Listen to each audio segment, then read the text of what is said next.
Hello friends, welcome to MRK mechanical. देखिए आज है 12 जनवरी और हम रोज़ लेकर आते हैं previous year most important question. ठीक है, तो मैकेनिकल अफेयर्स देखेंगे, इसमें क्या इंपॉर्टेंट रहेगा आज के लिए। तो देखिए आपको क्या करना है, वीडियो को लाइक ज़रूर कर देना है और चैनल को सब्सक्राइब कर लेना है। जो भी मैकेनिकल के स्टूडेंट हैं वो सब्सक्राइब कर लेना चैनल को। ठीक है, तो चलिए शुरू करते हैं। पहला क्वेश्चन देखेंगे भाई। देखिए फर्स्ट क्वेश्चन क्या कह रहा है।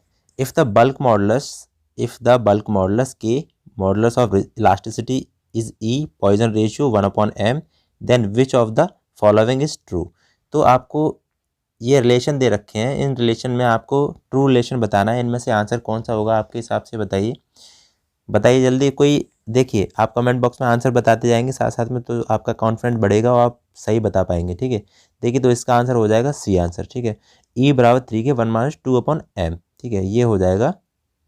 और इसको ऐसे भी लिख सकते हैं, ई इज इक्वल टू 3 के 1-2 म्यू, क्योंकि 1/m जो होता है ना वो म्यू के बराबर होता है। यही होता है Poisson ratio, lateral stand upon longitudinal stand. ठीक है, तो नेक्स्ट देखते हैं इससे इंपॉर्टेंट कुछ पॉइंट क्या क्या बन जाते हैं वो देखेंगे। तो देखिए ये जो रिलेशन आपको दे रखा था उससे रिलेटेड बहुत सारे क्वेश्चन बन जाते हैं, तो हम देख लेते हैं क्या क्या क्वेश्चन है। देखिए E is equal to 2g 1+ mu होता है पहला रिलेशन, इससे ही ये निकल के आता है 2g E is equal to 2g कोष्टक में 1+1/m, क्योंकि म्यू को हम लिख सकते हैं 1/m। ठीक है, तो ये दो क्लियर हो गए आपको, पहले दोनों क्लियर हो जाने चाहिए। पहले वाले कौन से हैं, ये वाले। ठीक है, ये वाले पहले वाले हैं। उसके बाद देखते हैं सेकंड रिलेशन देखेंगे। सेकंड रिलेशन है ई इज इक्वल टू 3 के 1-2 म्यू। ठीक है, इसको हम ऐसे लिख सकते हैं 3 के 1-2/m। ठीक है, ये आते हैं, तो ये हो गए 4 रिलेशन आपके। ठीक है, उसके बाद देखते हैं भाई, उसके बाद सबसे ज़्यादा इंपॉर्टेंट जो आता है वो है आपका ई बराबर 9 kg/3 के + g। तो इसको पहले ऐसे लिखा जाता था। ठीक है, उसके बाद फिर ऐसे लिखते हैं, तो 9/e is equal to 1/k + 3/g। ठीक है, तो ये इंपॉर्टेंट रिलेशन है। और देखिए ये पहले वाला रिलेशन है, उसको हम कैसे लिख सकते हैं, ये लिखा हुआ है ये वाला, g is equal to me/2m+1। ठीक है, ऐसे लिख सकते हैं। ठीक है, उसके बाद देखिए दूसरा सेकंड वाला जो रिलेशन है ये वाला। ठीक है, ये वाला, इसको हम ऐसे लिख सकते हैं k इज इक्वल टू, जब k का मान निकालोगे तो k is equal to me/3 bracket में m-2। तो इतने सारे ये रिलेशन हैं, ये इतने इंपॉर्टेंट हैं। ठीक है, बाकी जो फर्स्ट वाले हैं ना ये तीनों, ये वाले, ठीक है, ये सबसे ज़्यादा इंपॉर्टेंट है, ये सबसे ज़्यादा पूछे जाते हैं एग्जामिनेशन में। बाकी इतने इंपॉर्टेंट पॉइंट बनते हैं वो मैंने आपको बता दिए। चलिए नेक्स्ट क्वेश्चन देखेंगे, वेरी मोस्ट इंपॉर्टेंट क्वेश्चन। तो ये है आपका मैकेनिक्स से लिया गया है, मैकेनिक्स जो है। तो देखिए in the first system of pulley the mechanical advantage is equal to the where number of pulley. N जो दे रखा है वो नंबर ऑफ पुली दे रखा है। क्लियर, तो यहाँ पे फर्स्ट पुली के लिए आपको मैकेनिकल एडवांटेज फाइंड करना है, कितना होता है। तो बताइए फर्स्ट पुली के लिए जो मैकेनिकल एडवांटेज होगा वो कितना होगा, वो होगा आपका 2n। ठीक है, 2n होगा, जहाँ पे n है वो नंबर ऑफ पुली है, n क्या है, नंबर ऑफ पुली। तो यहाँ से एक क्वेश्चन मैं आपको बता रहा हूँ, न्यूमेरिकल और आ जाता है, छोटे छोटे एग्जाम में आ जाता है। देखिए न्यूमेरिकल, देखिए क्या है न्यूमेरिकल, देखिए number of pulley is 4, find the mechanical advantage of first pulley. तो देखिए n का जब n इज इक्वल टू जब 4 दे रखा है, तो फर्स्ट पुली के लिए जब मैकेनिकल एडवांटेज निकालोगे तो 2n होता है ना ये, तो 2 रख दोगे, तो इसका क्या हो गया 16 हो गया ना, 16। ठीक है, 16 आंसर आ जाएगा। तो मैकेनिकल एडवांटेज 16 आ गया, ये एक न्यूमेरिकल बन गया इससे रिलेटेड। बाकी नेक्स्ट जो भी पॉइंट बनते हैं वो मैं आपको बता रहा हूँ। देखिए इंपॉर्टेंट पॉइंट क्या बनते हैं, वेलोसिटी रेशियो क्या होता है भाई, सबसे पहले देखेंगे वेलोसिटी रेशियो होता है एफर्ट द्वारा चली गई दूरी, एफर्ट द्वारा चली गई डिस्टेंस अपॉन लोड द्वारा चली गई डिस्टेंस। ठीक है, चली गई दूरी। ठीक है, समझ में आ गया क्या है भाई, एफर्ट द्वारा P/W होता है। ठीक है, वेलोसिटी रेशियो सीधे एफर्ट बाई लोड। क्लियर, दूसरा होता है मैकेनिकल एडवांटेज। वो देखिए मैकेनिकल एडवांटेज क्या होता है, W/P, मतलब भार बट्टे एफर्ट। ठीक है, इसका ही वेलोसिटी रेशियो का ही क्या होता है, उल्टा होता है, अपोजिट होता है। ठीक है, क्लियर। अब आगे देखते हैं मैकेनिकल इफिशियंसी जो होती है वो होती है MA/VR, mechanical advantage upon velocity ratio. ठीक है, क्लियर होगा। इसके बाद देखते हैं, इसके बाद इंपॉर्टेंट है वो है first pulley of mechanical advantage, वो होता है 2n। Second pulley of mechanical advantage वो होता है n। और third pulley of mechanical advantage होता है 2 की पावर n-1। तो कहीं से भी कुछ भी न्यूमेरिकल बन जाए, ठीक है, जैसे आपको कुछ भी न्यूमेरिकल दे रहा है, जैसे थर्ड पुली के लिए n की वैल्यू 8 दे दी मान लो, या दे दी, ठीक है, 8 दे दी, तो 2 की पावर 8, ठीक है, -1 लगाओगे तब आंसर निकालोगे। क्लियर। बाकी एक और न्यूमेरिकल बता रहा हूँ किस तरीके का आता है। मैकेनिकल एडवांटेज आपसे पूछिए, जैसे मान लो कि W दे रखा है भार उसने, ठीक है, 80 दे रखा है W भार दे दिया उसने किलोग्राम में, और एफर्ट दे रखा है उसने मान लो कि 8, ठीक है, तो ये एफर्ट्स तो 80/8 लगाओगे तो ये 10 निकल के आ जाएगा आपका मैकेनिकल एडवांटेज। तो इस तरीके से न्यूमेरिकल आते हैं, बहुत छोटे छोटे पूछे जाते हैं एग्जामिनेशन में, ठीक है। बाकी फॉर्मूले पता होने चाहिए। बाकी इसकी देखो PDF है ना, इसकी मैं आपको बता रहा हूँ, PDF है ना, इसकी PDF वो आपको टेलीग्राम ग्रुप पे मिल जाएगी, ठीक है। तो टेलीग्राम ग्रुप को ज्वाइन कर लेना। इसकी जो लिंक है ना टेलीग्राम के, वो डिस्क्रिप्शन बॉक्स में है, वहाँ से आपको सीधे ज्वाइन कर लेना। अगर फाइंड नहीं कर पा रहे हो आप, तो क्या करना है, टेलीग्राम पे जाना और सर्च का बॉक्स होता है, ठीक है, ऐसे करके सर्च का बॉक्स होता है, उस पर क्लिक करोगे और लिखोगे MRK स्पेस करके मैकेनिकल, ठीक है, MECHANICAL, ठीक है, मैकेनिकल लिखोगे तो ये सर्च हो जाएगा, ठीक है। वैसे ही सर्च हो जाएगा, वैसे ही आप ज्वाइन कर लेना। वो तो PDF रोज़ की रोज़ मिलती रहेंगे वहीं पे आपको। तो देखिए ये क्वेश्चन देखिए भाई, क्वेश्चन नंबर 3 देखिए, hoop stress is thin cylinder is diameter D and thickness T subjected to pressure P will B.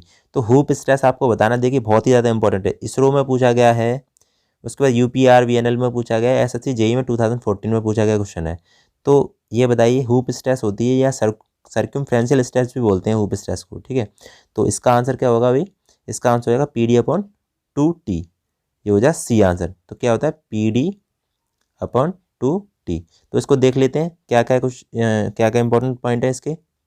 देखिए ये इंपॉर्टेंट पॉइंट है, हुप स्ट्रेस और सर्कमफ्रेंशियल स्ट्रेस होती है वो PD/2T होती है, और T is thickness of cylinder wall, D होते हैं डायमीटर ऑफ सिलेंडर, ठीक है। लॉन्गिट्यूडनल स्ट्रेस होती है वो क्या होती है PD/40। तो इससे बन जाते हैं न्यूमेरिकल आपके, ठीक है। तो न्यूमेरिकल एक आपको करा रहा हूँ मैं, इसी तरीके कैसे करेंगे देखो, दूसरा इसके बाद न्यूमेरिकल करा रहा हूँ। देखिए ये न्यूमेरिकल इंपॉर्टेंट है, ठीक है, SSC JEE में पूछा गया, 2018 में पूछा गया क्वेश्चन है। देखिए a metal pipe is subjected to internal pressure of 10 kilogram force per centimetre square, ठीक है। If the permissible tensile stress is the metal is 200 kilogram force centimetre square, the thickness of the pipe 2.5 centimetre, and what is the diameter of the metal pipe. तो आपको diameter आपको find करना है इसमें। बाकी मैं आपको बता दूं कि यहाँ पे जो दे रखा है परमिसिबल टेंसाइल स्ट्रेस, तो इसको देखो कैसे करेंगे, ठीक है। आपको वैल्यू जो दे रखी है वो आपको ध्यान से देखनी है, वैल्यू क्या क्या दे रखी है। इंटरनल पाइप डायमीटर, प्रेशर दे रखा है P दे रखा है उसने 10, इसको सॉल्व भी कर सकते हो आप पहले। और स्ट्रेस, परमिसिबल स्ट्रेस जो टेंसाइल स्ट्रेस है वो 200 kilogram force per centimetre square दे रखा है, और थिकनेस T दे रखा है वो 2.5 दे रखा है। तो आपको निकालना क्या है, वो डायमीटर निकालना है। तो इसको करके देखिए, पहले कौन कर सकता है इसको, उसके बाद मैं बता रहा हूँ, ठीक है। तो चलिए देखो इसको कैसे करेंगे। कैसे करेंगे देखिए, आपको जो प्रेशर दे रखा है, इंटरनल प्रेशर दे रखा है वो P/10 kilogram force per centimetre दे रखा है, ठीक है, सेंटीमीटर स्क्वायर है। और टेंसाइल स्ट्रेस दे रखा है सिग्मा T बोलेंगे, ठीक है, 200 kilogram force per centimetre square दे रखा है। और T दे रखा है जो प्लेट की थिकनेस है वो देखिए 2.5 सेंटीमीटर, ठीक है। डायमीटर आपको फाइंड करना है। तो देखिए हुप स्ट्रेस जो होता है वो सिग्मा T = PD/2T होता है क्लियर यहाँ तक। अब देखिए सिग्मा T की जो वैल्यू है टेंसाइल स्ट्रेस वो 200 रखेंगे यहाँ पे, ठीक है। हमें कुल मिलाकर D का मान निकालना है, तो 200, ठीक है। P कितना है 10, D फाइंड करना है, 2 × T कितना है 2.5, ठीक है। इधर इसका मल्टीप्लाई करेंगे, 200 × 2 × 2.5 = 10 × D। तो D का मान निकाल सकते हैं, ये पॉइंट हटा दो, 10 नीचे बढ़ा देंगे, ठीक है। 10 से 1 0 ये कट जाएगा, 10 से 2 बार तो कितना आ जाएगा 25 दूनी 50 और दूनी 100, ठीक है। तो D बराबर आ जाएगा 100, ठीक है, 100 सेंटीमीटर। तो ये आपका आंसर हो जाएगा। क्लियर, समझ में आया होगा। तो ये आपका जो सेल हैं, ठीक है, जो स्ट्रेंथ ऑफ मटेरियल में सेल आते हैं, ठीक है, हुप स्ट्रेस और सर्कमफ्रेंशियल स्ट्रेस निकालते हैं, उससे रिलेटेड क्वेश्चन है ये। चलिए नेक्स्ट क्वेश्चन देखेंगे अब। Very very most important question है भाई। देखो क्वेश्चन नंबर 5 देखो, देखिए कोई भी अगर आपको लगता है किसी क्वेश्चन में मिस्टेक हो रही है तो आप बता सकते हो, 1 दिन बाद पीडीएफ अपलोड होती है इसकी, ठीक है। तो अच्छी तरीके से पीडीएफ बना के मैं आपको अपलोड करता रहूँगा, जिससे आपको इन फ्यूचर कोई दिक्कत ना हो। बाकी इन पीडीएफ को संभाल के रखना, क्योंकि ये पेमेंट से, देखो मैं चाहूँ तो इनको पेमेंट भी कर सकता हूँ मैं, लेकिन अब वही बात है ना, बेकार सी बात होगी कि पेमेंट करने से मतलब क्या है। तुम फिर वो कहोगे कि अरे सर पैसा कमा रहे हैं, ठीक है। भाई पैसे वैसे नहीं कमाना मुझे, ठीक है। वो बात की बात है, पैसा कमाना क्या नहीं कमाना है वो कर लेंगे खुद। बाकी तुमको क्या करना है, अच्छी तरीके से पढ़ाई करनी है, और जितने भी कंटेंट मिल रहा है उसको पीडीएफ को संभाल के अच्छी तरीके से किसी फोल्डर में रख लेना इन फ्यूचर पढ़ने के लिए, ठीक है। ये नहीं है कि 11 जनवरी की है तो 11 जनवरी को भी पढ़ेंगे, वो तो निकल गया, इसका मतलब ये नहीं है कि 11 जनवरी का निकल गया तो आगे नहीं देखेंगे, कभी भी देख सकते हो, इंपॉर्टेंट है ये, ठीक है। इसमें कोई अगर अपडेट होता है तो अपडेट में लाता रहूँगा, ठीक है। देखिए, which is the correct option for the polar movement of inertia solid shaft. तो polar movement of inertia solid shaft के लिए आपको निकालना है, ठीक है। सॉलिड शाफ्ट के लिए पोलर मूवमेंट ऑफ इनर्शिया, तो इसका आंसर क्या होगा बताइए, कोई आंसर 5 का बताइए। तो इसका आंसर क्या हो जाएगा भाई, इसका आंसर हो जाएगा पाई D⁴ 32, ठीक है। ये आंसर होगा J = π/32 D⁴, ठीक है। ये आंसर हो जाएगा। बाकी इससे रिलेटेड जो भी पॉइंट बनते हैं वो आपको बता रहा हूँ। देखिए आपको थोड़ा सा समय देना पड़ेगा, यहाँ से बहुत ज़्यादा इंपॉर्टेंट आपको पॉइंट मिलने वाले हैं और बहुत ज़्यादा क्वेश्चन मिलने वाले हैं आपको, तो ध्यान से थोड़ा सा पढ़ लेना, ठीक है। देखो बेंडिंग इक्वेशन क्या होती है, बेंडिंग इक्वेशन होती है M/I σ/y = E/r, ठीक है। यहाँ पे देख लेते हैं, M है बेंडिंग मोमेंट, बाई है distance of extreme fibre, sigma है यहाँ पे बेंडिंग स्ट्रेस, और उसके बाद R है वो रेडियस ऑफ कर्वेचर, E है आपको मानते हैं यंग मॉडुलस होता है, ठीक है। बाकी देखते हैं, तो यहाँ पे देखो मैं एक एक करके बता रहा हूँ, ध्यान से देखना, ठीक है, क्योंकि ऐसे ही देखोगे तो समझ में नहीं आएगा। ये दोनों रिलेशन है, ये वाले ले लिए, तो ये ले लिए मैंने M/I σ/y, तो यहाँ से सिग्मा जब निकालोगे, यहाँ से ये वाला सिग्मा, तो ये आएगा M/I, तो ये बहुत ज़्यादा इंपॉर्टेंट है, ये क्वेश्चन इसका बन जाता है। और आगे देखते हैं, यहाँ से M जब निकालोगे, यहाँ से M निकालोगे तो M = सिग्मा इंटू I/y, तो I/y होता है ना वो सेक्शन मॉडुलस होता है, पहली बात तो ये I/y है ना वो सेक्शन मॉडुलस है, तो M = जो हो जाएगा वो सिग्मा इंटू Z हो जाएगा, ऐसे करके रिलेशन निकलते हैं, ठीक है। तो यहाँ से मैं आपको एक और चीज़ बता दूँ कि I/y σ/Z = I/y है ना वो सेक्शन मॉडुलस कहते हैं इसको, Z को, और जो बाई है ना वो बाई बराबर होता है D/2, ठीक है, सर्कुलर के लिए, और B/2 होता है रेक्टेंगुलर के लिए।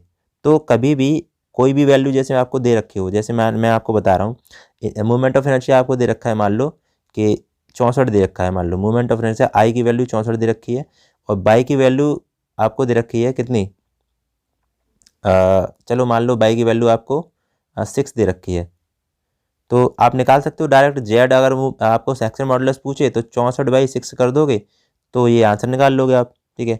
और बाकी जैसे मान लो कि बाई की वैल्यू नहीं दे रखी है, सेक्शन मॉडुलस दे रखा है, मूवमेंट ऑफ इनर्शिया देखा, तो बाई की वैल्यू आप निकाल सकते हो, ठीक है।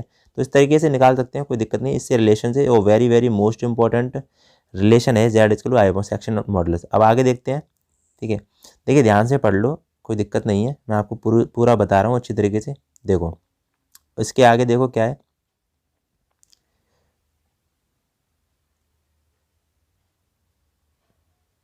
देखिए यहाँ पे सर्कुलर शाफ्ट है, आपको सर्कुलर शाफ्ट दे रखा है, तो शाफ्ट का डायमीटर तो D होता है, ठीक है। तो ये मूवमेंट ऑफ इनर्शिया जब निकालोगे I/x और I/y दोनों होते हैं वो होते हैं πD4/64, ठीक है। मतलब I/x की वैल्यू भी और I/y दोनों की वैल्यू होती है, ठीक है, πD4/64 होता है। बाकी नेक्स्ट देखते हैं क्या है, नेक्स्ट देखिए, अगर पोलर मूवमेंट ऑफ इनर्शिया आपको पूछा जाए, ठीक है, पोलर मूवमेंट ऑफ इनर्शिया पूछा जाए तो J = I/x प्लस I/y होता है। इसको देखते हैं आगे, पहले मैंने आपको टर्म्स बता रखे हैं, ठीक है, इसको याद कर लेना कि पोलर मूवमेंट ऑफ इनर्शिया पूछा जाए तो J = I/x प्लस I/y।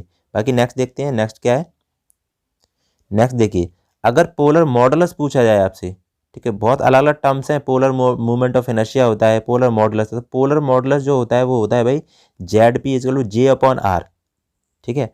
और फ्लेक्सुरल रिजिडिटी होती है ना वो होती है E/I, ठीक है। मतलब young modulus into movement of inertia के जो मल्टीप्लाई होता है गुणनफल को फ्लेक्सुरल रिजिडिटी बोलते हैं, ठीक है। इसके बाद देखिए एक इंपॉर्टेंट पॉइंट और बन जाता है यहाँ से, देखो इंपॉर्टेंट पॉइंट क्या है, कि आई बराबर ए के स्क्वायर होता है, मतलब पढ़ा होगा बहुत बार, ठीक है, मोमेंट ऑफ इनर्शिया। तो के का वैल्यू निकालोगे, के है रेडियस ऑफ जायरेशन होता है, और K is equal to under root में आई अपॉन ए हो जाता है, ठीक है। इससे बहुत ज़्यादा क्वेश्चन बनते हैं, तो मैंने इसको यहाँ पे करा दिया। बाकी अब नेक्स्ट देखते हैं। देखो अब देखना है ध्यान से, ठीक है, पूरा देखना है ध्यान से, एक एक पॉइंट समझ में आएगा, यहाँ से सारे क्वेश्चन बन जाएंगे एक ही बार में, फिर बाद में कोई देखने की दिक्कत नहीं है। देखो सर्कुलर शाफ्ट होता है, उसके लिए जब आई एक्स एक्स और आई बाई बाई दोनों मैंने आपको बताया था पाई डी 4/64 होता है, ठीक है, ये सर्कुलर शाफ्ट है। उसके बाद दूसरा देखते हैं, दूसरा क्या है भाई, देखो दूसरा, देखो दूसरा पॉइंट मैंने आपको लिख रखा है। दूसरा पॉइंट है section modulus of circular shaft. और सेक्शन मॉडुलस पूछा है तो सेक्शन मॉडुलस होता है Z equal I upon by. तो आई जो होता है वो पाई डी 4, आई की वैल्यू कितनी है मैंने अभी बताया था आपको, पाई डी 4/64 होती है, और बाई की वैल्यू होता है डी/2। तो डी/2 अपॉन में करोगे तो कितना हो जाएगा, जेड इज गल्डू, इसको सॉल्व करोगे ना, इसको इस वाले को पूरे सॉल्व करोगे तो ये आ जाएगा आपका कितना, जेड इज गल्टू पाई डी के अपन 32। तो यहाँ से क्या चीज़ हमको मिली, हमको मिला यहाँ से सेक्शन मॉडुलस, ठीक है। तो section modulus of circular shaft का होता है, वो होता है Z equal to pi D के अपॉन 32, ठीक है। अब देखते हैं पोलर मॉडुलस क्या होता है। पोलर मॉडुलस होता है भाई जे अपॉन आर, ठीक है। तो जे क्या है, जे मैंने आपको बताया था, जे होता है आई एक्स एक्स और प्लस आई बाई बाई, ये बताया था ना अभी थोड़ी देर पहले। तो यहाँ देख लेते हैं उससे पहले कि पोलर मूवमेंट ऑफ इनर्शिया होता है वो जे होता है, तो जे होता है I x x plus I y y. तो यहाँ देख लेते हैं दोनों को, जब दोनों को जोड़ोगे ना, पाई डी 4/64 प्लस पाई डी 4/64 को, तो ये बन जाएगा 2 पाई डी 4/64। तो इसकी वैल्यू आ जाएगी J is equal to pi d 4/32, ठीक है। तो जे की वैल्यू कितनी आ गई अपनी, पाई डी 4/32, मतलब पोलर मूवमेंट ऑफ इनर्शिया बोलते हैं इसको, ठीक है। इसके बाद देखते हैं क्या है। अब हमने थोड़ी देर पहले निकाला था, जे निकाला था, ठीक है, पोलर मूवमेंट ऑफ इनर्शिया। तो यहाँ पे पोलर मॉडुलस दे रखा है जे अपॉन आर, इस सर्कुलर शाफ्ट के केस में बता रहा हूँ सारी चीज़ें, ठीक है। तो जे अपॉन आर कैसे निकालेंगे, तो भाई जे की वैल्यू मैंने अभी बताया था आई एक्स एक्स प्लस आई वाई होता है, और आर की वैल्यू होता है डी/2, ठीक है, वो तो रेडियस है तो डिवाइड कर दोगे।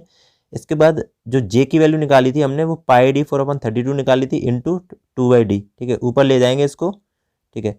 देखो मैंने क्या किया, जे की वैल्यू है ना, इसकी वैल्यू, जे की वैल्यू मैंने ये रख दी, बाकी नीचे वाला /2 है वो मैंने ऊपर ले गया, तो 2/d हो गया, क्लियर। तो इसका जब मल्टीप्लाई करोगे ना, तो आपका आंसर आ जाएगा पोलर मॉडुलस का, वो आ जाएगा पाई डी के अपॉन 16, याद रखना इंपॉर्टेंट है। तो यहाँ से एक पॉइंट और बन जाता है, सीयर मैक्सिमम सीयर स्ट्रेस होता है, उसका फॉर्मूला था 16T, मतलब 16T अपन पाई डी क्यू, ठीक है, याद करना है इसको। बाकी इतने सारे इंपॉर्टेंट पॉइंट बन जाते हैं इससे, तो मैंने आपको सभी बता दिए हैं, ठीक है। अब क्या करना है भाई, अब भाई क्या करना है, देखो मैंने आपको बहुत ज़्यादा मेहनत करके आपको सारी चीज़ें कंटेंट प्रोवाइड करा हूं, तो वीडियो को लाइक कर देना एक, ठीक है। बाकी देखते हैं, देखिए क्वेश्चन नंबर 6 देखिए क्या पूछ रहा है, consider the bending equation given by. तो बेंड इक्वेशन आपको पता चल गई, sigma upon y is equal to M upon A is equal to E upon R. तो यहाँ पे क्या पूछ रहा है कि आर शब्द का मतलब क्या है। तो जो आर है ना, वो होता है रेडियस ऑफ कर्वेचर, तो सी आंसर इसका हो जाएगा। चलिए नेक्स्ट देखते हैं। देखिए क्वेश्चन, देखिए इंपॉर्टेंट क्वेश्चन है, consider the equation torsion equation. तो टॉर्जन इक्वेशन क्या होती है, टी अपॉन जे टागो upon R is G theta upon L. तो मैंने सारी चीज़ें बता रखी हैं इसकी। तो ये पूछ रहा है कि जे अपॉन आर होता है ना, वो अभी मैंने जस्ट बताया था कि जे अपॉन आर क्या होता है, अभी जस्ट बताया था। तो ये होता है पोलर, क्या होता है, पोलर मॉडुलस, ये तो होता है ना। तो जे क्या होता है, जे बराबर क्या होता है, आई एक्स एक्स है और प्लस आई बाई बाई, ये तो होता है जे। आर बराबर डी/2 होता है, तो अभी जस्ट निकाला था ऊपर। तो जे अपॉन आर पूछ रहा है, जे अपॉन आर क्या होता है, तो जे अपॉन आर होता है बी पोलर मॉडुलस, तो बी आंसर हो जाएगा, ठीक है। नेक्स्ट देखते हैं अभी। बाकी देखिए यहाँ पे सारे पॉइंट लिख रखे हैं मैंने कि T upon G G L upon is equal to tau upon R. तो यहाँ पे सारे पॉइंट लिख रखे हैं, तो क्या क्या है, टी क्या है, टॉर्क ऑफ ट्विस्टिंग मूवमेंट, जे है पोलर मूवमेंट ऑफ इनर्शिया, ये इतना होता है, ठीक है, ये लिख रखा है मैंने।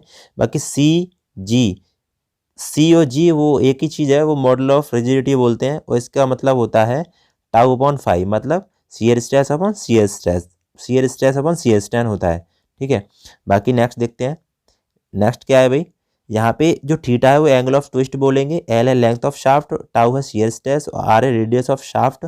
तो टॉर्जनल रिजिडिटी का एक फॉर्मूला और बन जाता है, वो होता है क्या, G into J is equal to T L upon theta, ठीक है। तो ये इंपॉर्टेंट है। बाकी नेक्स्ट देखते हैं क्या है। देखिए क्वेश्चन नंबर 8 देखिए, वेरी मोस्ट इंपॉर्टेंट क्वेश्चन है। विच of the following condition is incorrect for the shaft connected in series. ठीक है, तो वो पूछ रहा है कि इनकरेक्ट इक्वेशन इसमें से कौन सी बनेगी जो शाफ्ट जब सीरीज में होगी तब। ठीक है, तो देखो इसमें से मैं आपको बता दूं, पहली वाली इक्वेशन सही है बिल्कुल, दूसरी वाली भी सही है, तीसरी वाली भी सही है, मतलब लेकिन ये है ना, ये गलत है, डी। ठीक है, तो इसको देख लेते हैं, बाकी सारी फॉलो करती हैं। तो सीरीज सब शाफ्ट सीरीज में होगी और पैरेलल में होगी, तो कैसे देखेंगे इसको, कैसे करेंगे, देखते हैं इसको क्वेश्चन को। तो इसका जो आंसर हो जाएगा, इनकरेक्ट बोल रहा है ना, तो ये हो जाएगा डी आंसर। ठीक है, चलिए नेक्स्ट देखते हैं। बाकी देखिए ये सब नोट्स हैं मेरे, इंपॉर्टेंट नोट्स मैंने बना रखे थे पहले। तो शाफ्ट जब सीरीज में होती है, तो देखो शाफ्ट जब सीरीज में होगी ना, ठीक है, एक शाफ्ट जब लगी है उसके बाद एक और शाफ्ट लगी, ऐसे करके फिर एक और शाफ्ट लग सकती है इसमें। ठीक है, इस तरीके की होती है। तो ये θ3 हो जाएगा। तो θ1 θ2 मैंने बस बेसिक दो शाफ्ट बनाई है। तो ये जो ट्विस्टिंग मोमेंट टी है और θ1 θ2, तो एंगल ऑफ ट्विस्ट जो होता है ना, जब शाफ्ट सीरीज होती है तो एंगल ऑफ ट्विस्ट उसमें देखो थीटा की जो कंडीशन होती है वो जुड़ जाएगी। ठीक है, θ1 + θ2 हो जाएगा, और ट्विस्टिंग मूवमेंट होता है वो सेम रहेगा। तो सेम रहेगा मतलब टी बराबर T1 बराबर T2 सेम रहेगा, याद रखना है इसको। ठीक है, कैसे याद रखोगे, शाफ्ट जब जुड़ रही है एक दूसरे ऐसे करके सीरीज में जा रही है, तो बस थीटा जुड़ता जाएगा, याद रख लो, θ1 + θ2, एक और जोड़ दिया तो प्लस θ3। बाकी एक दूसरा कैसे करेंगे, उसको इक्वल रखेंगे, उसको सेम रहेगा वो। ठीक है, ट्विस्टिंग मूवमेंट होगा वो सेम रहेगा। बाकी नेक्स्ट देखते हैं। देखो यहाँ देखो, शाफ्ट जब पैरेलल में होती है, तो शाफ्ट जब पैरेलल में होगी तो जो यहाँ पे वहाँ पे थीटा जुड़ रहा था, तो यहाँ पे थीटा सेम रहेगा। ठीक है, एक एंगल ऑफ ट्विस्टिंग सेम रहेगा, बाकी जो ट्विस्टिंग मूवमेंट है वो जुड़ता रहेगा। तो टी बराबर T1 + T2 हो जाएगा। ठीक है, क्लियर, तो समझ में आ रहा होगा। बाकी नेक्स्ट देखते हैं। देखिए कुछ भी समझ में ना आए तो प्लीज़ मुझे बता देना कमेंट बॉक्स में कि ये चीज़ समझ में नहीं आ रही, तो बता देंगे, कोई दिक्कत नहीं है। ठीक है, तो देखो ball and socket joint is example of. तो बॉल एंड सॉकेट होता है वो किसका एग्जाम्पल होता है बताइए, स्पेरिकल पेयर होता है, rolling pair, turning pair, none of this. इसका आंसर कोई बताएगा, बताइए भाई। तो देखिए इसका जो आंसर हो जाएगा वो होगा आपका स्फेरिकल पेयर, स्फेरिकल पेयर होगा। ठीक है, इसको देख लेते हैं, और ये बहुत ही ज़्यादा इंपॉर्टेंट है, इस टाइप के क्वेश्चन आते हैं। तो इसरो में आया है, बिहार जेई में आया है, SSC जेई 2012 में आया है। नेक्स्ट देखते हैं। तो देखिए यहाँ पे जो आपको फिगर देखा है ना, ये स्फेरिकल पेयर का है, स्फेरिकल पेयर। ठीक है, यहाँ पे आपको बॉल्स दे रखी होगी यहाँ पे। ठीक है, बॉल्स दे रखी होगी इसके अंदर, तो ये इसको क्या करेगा, घूमेगा इसके अंदर। ठीक है, तो जैसे आपको गाड़ी में देखा होगा ना, बाइक में, आपको बता रहा हूँ, बाइक में जो मिरर लगा होता है, मिरर लगा होता है, तो देखा हो वो कैसे घूमता है, उसके अंदर नीचे बॉल्स लगी होती है। ठीक है, बॉल्स होती है ऐसे करके, ऐसे करके बना होता है। ठीक है, तो वहीं पे वो इधर उधर घूमता रहता है, तो वो स्फेरिकल पेयर का ही एक एग्जाम्पल है। ठीक है, बाकी नेक्स्ट देखते हैं। देखिए क्वेश्चन नंबर 10 देखिए, इजी क्वेश्चन है। In a gear system the diameter is 16 and number of teeth 8, the find the module is. तो देखिए आपको मॉड्यूल बताना है, इनमें से आंसर क्या हो सकता है बताइए, क्वेश्चन नंबर 10 का आंसर क्या हो सकता है, कोई बताएगा सॉल्व करके जस्ट अभी फास्ट। देखिए मॉड्यूल जो होता है वो होता है D/T। ठीक है, D/T, तो D कितना है, आपको दे रखा है 16। ठीक है, और T दे रखा है आपको 8, तो इसका डिवाइड कर दोगे कितना आ जाएगा, 2। तो मॉड्यूल आ जाएगा 2, तो इसका आंसर हो जाएगा B। क्लियर, समझ में आ रहा होगा। मॉड्यूल मैंने कल बताया था, कल वाला वीडियो देख लेना, उसमें बहुत सारे आपको मैंने बता रखे हैं। ठीक है, बहुत सारी चीज़ें बता रखी हैं। देखिए ये क्वेश्चन मैंने कल पूछा था आपसे सभी से, तो क्या क्वेश्चन है ये, कल के प्रश्न का उत्तर क्या होगा भाई। देखिए इसका आंसर हो जाएगा आपका 60,000 मीटर क्यूब MM³ पर मिनट हो जाएगा। ठीक है, बी आंसर इसका हो जाएगा।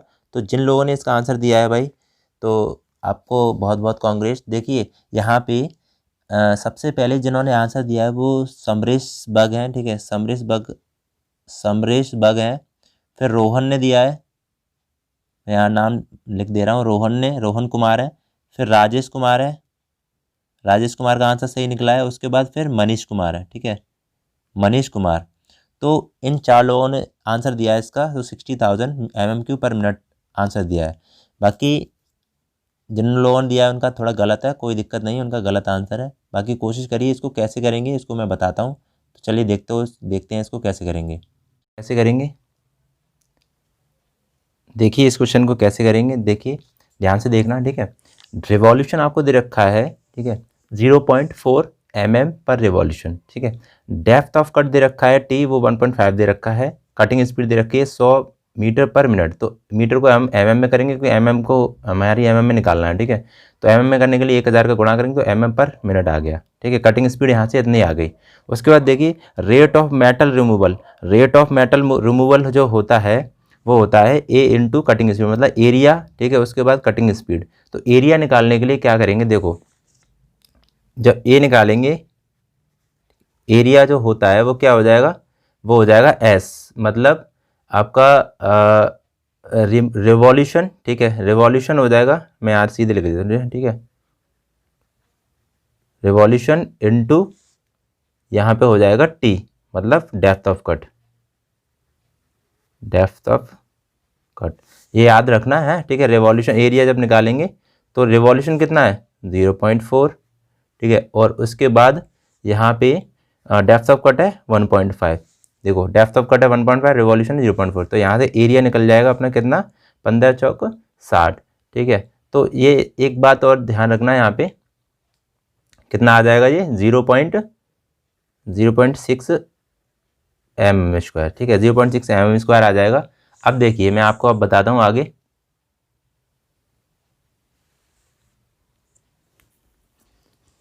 देखिए अब क्या करना है, ये जो वैल्यू निकल के आई है वो इस वाले फॉर्मूले में रखेंगे, ठीक है।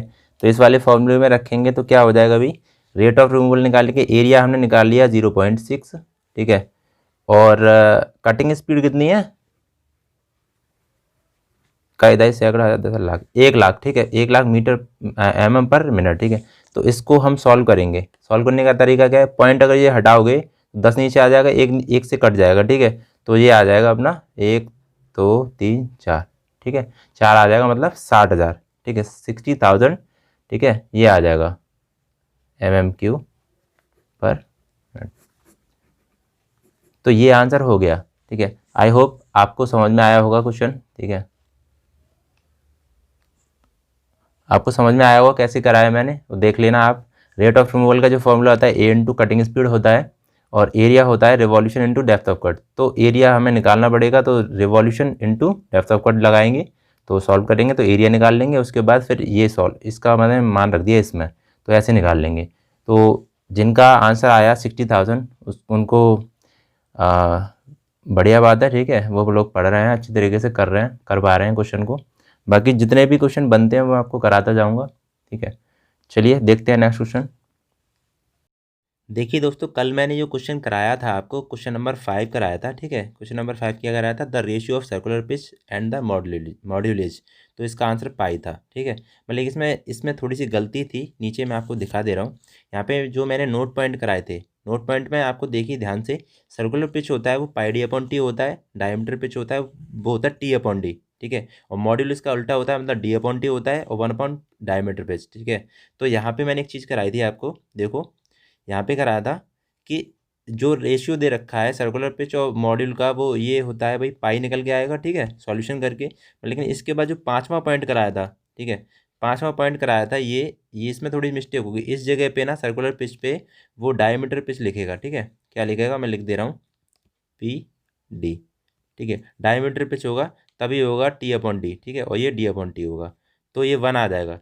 तो थोड़ी मिस्टेक हो जाती है कभी कभार, कोई दिक्कत नहीं है, ठीक है। नेक्स्ट देखते हैं।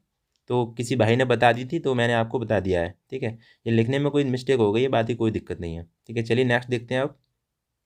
आज का जो क्वेश्चन ऑफ द डे है वो भाई क्या है, इसका आंसर आपको कमेंट बॉक्स में बताना है, ठीक है। ध्यान से बताना है भाई, ठीक है। ये नहीं है कि आप छोड़ दो, दिया करो आंसर सॉल्व करके। देखिए, is simply supported beam of length 8 metre is subjected to a point 10 kilo newton and middle of the beam, the maximum bending moment acting on the beam is. तो देखिए इसका आंसर आपको comment box में बताना है, ठीक है, comment box में बताना। बाकी क्या करना है आपको, बाकी देखिए 13 जनवरी की जो करंट अफेयर मैकेनिकल अफेयर्स है, उसको देखने के लिए आपको क्या करना पड़ेगा, उसको आपको देखने के लिए चैनल को सब्सक्राइब कर लेना, ठीक है, और बेल आइकन को भी प्रेस कर देना, जिससे नोटिफिकेशन आपको आती रहेगी, ठीक है, नोटिफिकेशन आती रहेगी। बाकी इसकी जो PDF है वो आपको टेलीग्राम पे मिल जाएगी, तो आपको टेलीग्राम को ग्रुप को भी ज्वाइन कर लेना है, ठीक है। इसके बाद आप कुछ देख सकते हो, कुछ महत्वपूर्ण वीडियो हैं मेरी, जैसे टॉप 200 IC इंजन, जिसमें से पार्ट ए बना चुका हूँ मैं, बी बनाने वाला हूँ, ठीक है। तो इसके बाद देखिए, अब टॉप 200 में से प्रोडक्शन क्वेश्चन देख सकते हो, पार्ट ए है ये प्रोडक्शन क्वेश्चन का, तो वेरी मोस्ट इम्पॉर्टेंट था ये। बाकी बहुत सारी वीडियो बना चुका हूँ। देखिए ये जो टॉप 150 वाला है ना, मोस्ट इम्पॉर्टेंट है। मैं आपको बता रहा हूँ कि ये बहुत ज़्यादा इंपॉर्टेंट है, ये आप ज़रूर देखना प्लेलिस्ट में जाके, ठीक है। बाकी आप UPSS JEE का पेपर दे सकते हो, कैसा आया था। जिनका IOCL का एग्ज़ाम है वो IOCL का एग्ज़ाम के लिए ये देख सकते हैं। लगभग इसमें 130 या 140 क्वेश्चन कवर करे हैं मैंने, ठीक है, 3 पार्ट में। और जो लोग एक्सपीरियंस वाले हैं, ठीक है, जो लोग एक्सपीरियंस वाले हैं वो इस वाली वीडियो को जरूर देखें, टॉप 100 इंपॉर्टेंट रिफाइनरी क्वेश्चन। तो ये प्लांट से रिलेटेड जो भी क्वेश्चन आते हैं, प्लांट में क्या क्या वर्क होता है, उस रिलेटेड मैंने नोट्स बना के अच्छी तरीके से आपको बताया है। बाकी चलिए, चैनल को सब्सक्राइब कर लेना, ठीक है। तो फिर मिलता हूँ। जय हिंद, जय भारत।